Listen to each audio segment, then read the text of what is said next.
She had paid for a first-class ticket. Full price. No discounts. No miles. So why did it feel like everyone around her had silently decided she didn't belong there? Naomi Richards wasn't one to flaunt her success. She was a quiet the kind of woman who earned respect not through loud boasts but through consistent, tireless work. For over 15 years, she'd been grinding away in a demanding legal career in Savannah, Georgia. Late nights at the office, weekends buried in paperwork, holidays sacrificed for trials. She missed birthday parties, school plays, even a few Christmas mornings. But she never complained. That's what building something real required. Sacrifice, focus. So this trip? This was for her. Finally, Naomi's best friend, Clarissa, was turning 50 in Los Angeles. And for the first time in over a decade, Naomi had cleared her calendar and given herself permission to enjoy something really enjoy it. She booked a first-class seat, direct flight. It wasn't about luxury. It was about acknowledgement, a celebration of the years she'd spent putting everyone and everything else first. She woke up hours before her alarm on the day of the flight. Not because she was nervous about flying. Naomi had logged enough frequent flyer miles to circle the earth, but because of that quiet, persistent voice that always seemed to linger in the back of her mind. Don't get too comfortable. Don't assume you're welcome. She shook it off, reminded herself that those thoughts weren't real. Just the ghosts of 1,000 subtle slights and cold stares she'd faced over the years. At Savannah/Hilton Head International Airport, Naomi looked sharp. Navy blazer, cream blouse, dark tailored jeans, ankle boots that looked good but wouldn't leave her limping.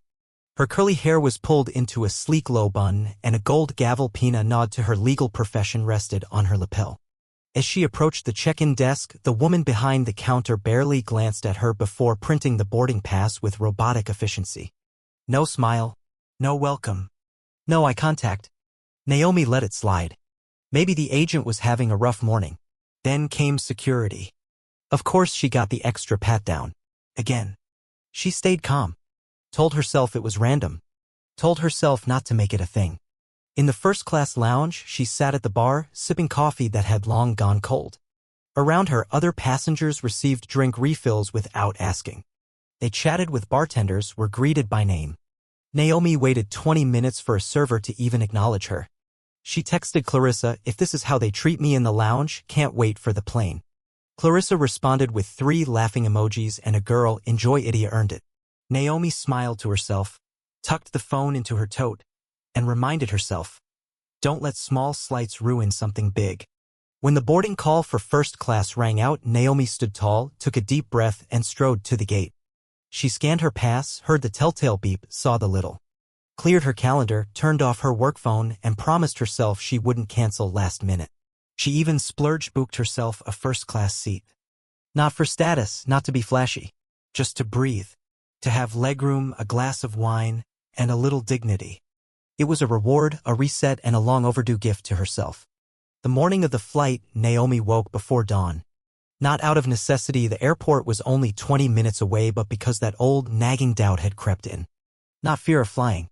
Naomi had logged more flight miles than most airline staff. It was the voice, soft but persistent, whispering, "Don't get too comfortable. Don't think you're supposed to be up there." She shook it off, blaming pre-travel jitters. She dressed with quiet confidence. Tailored jeans, a cream silk blouse, navy blazer with a tiny golden gavel pin clipped just beneath the collar. A nod to her courtroom years.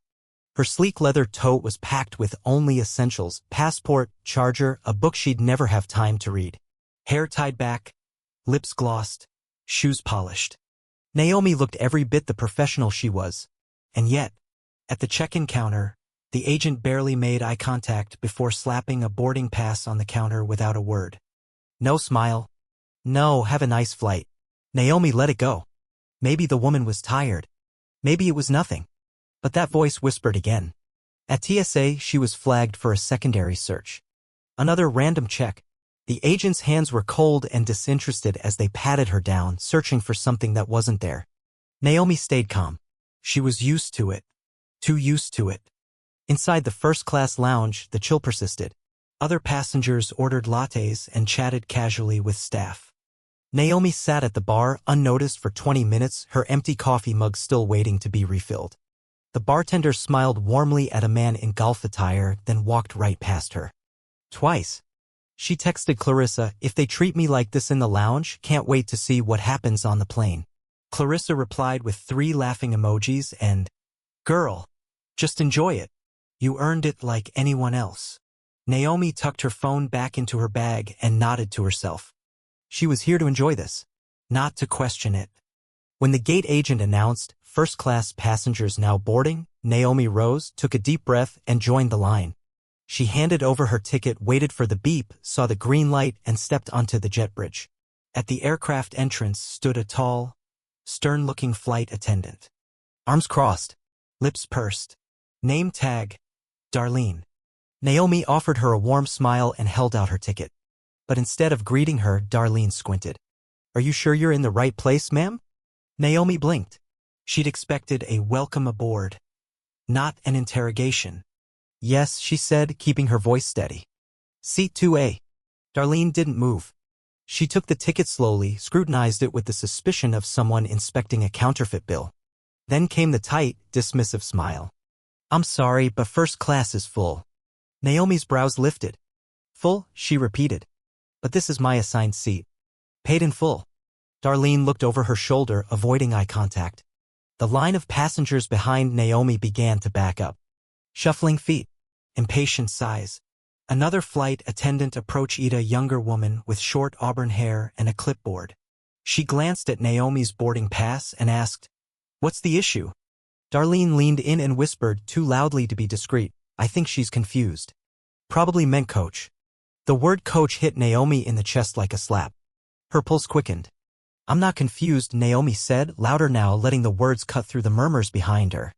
"I purchased a first-class ticket. This is my seat." The younger attendant gave a nervous smile and scurried off. Darlene remained in place. "Maybe you could just wait in the back until we sort it out." "You want me to wait in coach for a seat I already paid for?" "It's just while we sort it out," Darlene replied with that same brittle voice. Naomi inhaled deeply, her heart thudding in her chest. She wasn't about to yell. That wasn't her way. But she wasn't going to shrink either. "I'll wait," she said calmly. "But I'll be waiting right here." The passengers behind her shifted awkwardly. Some glared. Others looked away. Naomi didn't flinch. She stood tall, unbothered. Then she reached into her tote and pulled out her phone. The red recording light blinked on. Darlene's demeanor changed immediately. Her arms dropped to her sides, and that sternness melted into something less certain. "Ma'am, there's really no need to record," she said, her tone suddenly sugar-sweet. Naomi kept the phone raised.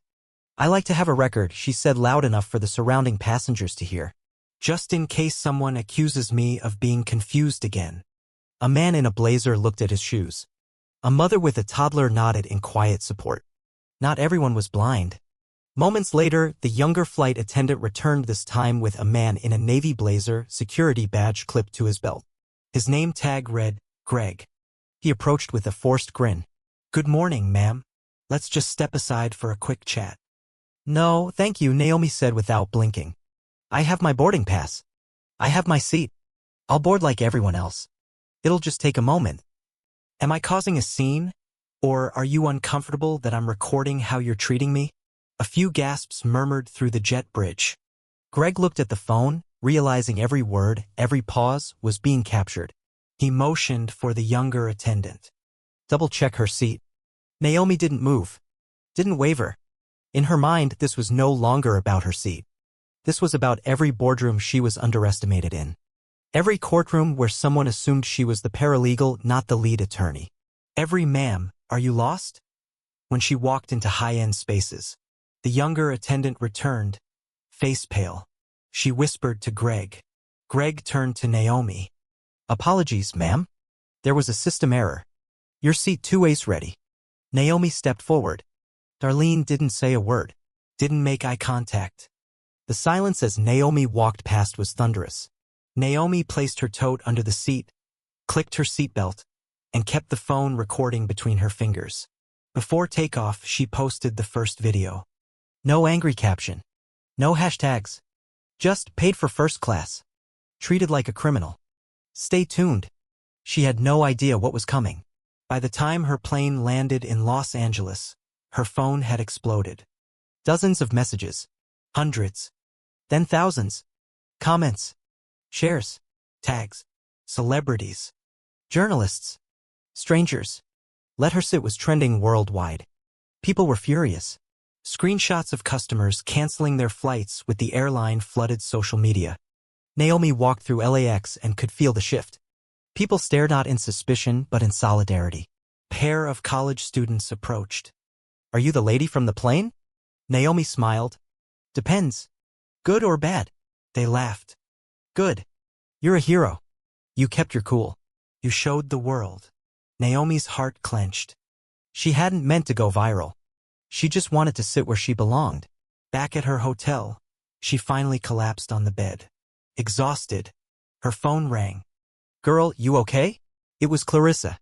"I think so," Naomi replied. "You shook the whole airline industry." Naomi chuckled. "I just wanted to sit down." "Yeah, well, now they're gonna remember why they shouldn't mess with a woman like you." Later that night, Naomi received an email. Subject: Urgent Passenger Relations Inquiry. It was from the airline's corporate office. They wanted to resolve things. They wanted to discuss a mutually satisfactory outcome. Naomi wasn't fooled. They weren't sorry. They were scared. The next day, she received another message, this time from the airline's legal department. Polished. Wordy. Terms like sincere regret, unfortunate misunderstanding, and commitment to inclusion. Then came the call. A woman named Valerie, VP of Customer Experience, was on the line. "Miss Richards, we'd like to personally apologize." Naomi let her talk, then responded clearly, calmly, "I appreciate the apology. But this isn't about getting free flights. It's about the fact that your employees saw a black woman in a blazer and assumed she didn't belong. That's the problem." Valerie stammered. "We're launching new training, evaluating our protocols." "Good," Naomi said, cutting her off gently. "But I want a public apology. I want your employees held accountable. I want real, measurable change.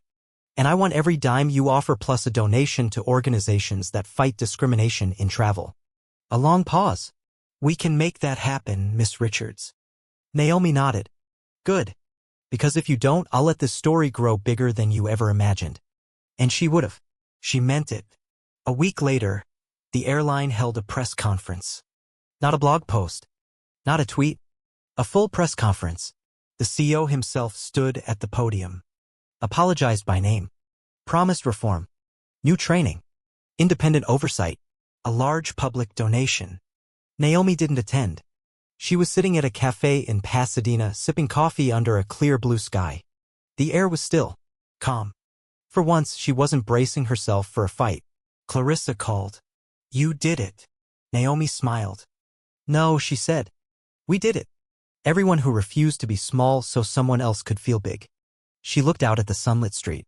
Thought about all the kids who'd grow up seeing her video and know they had the right to belong. The right to stand tall. Naomi opened her phone and posted one final message. "Never let anyone question your right to be where you work to be. Your presence is not a mistake. Keep standing. Keep showing up. Sometimes the loudest victories come from simply refusing to move." And with that, she closed her phone, leaned back, and finally finale-allowed herself to exhale.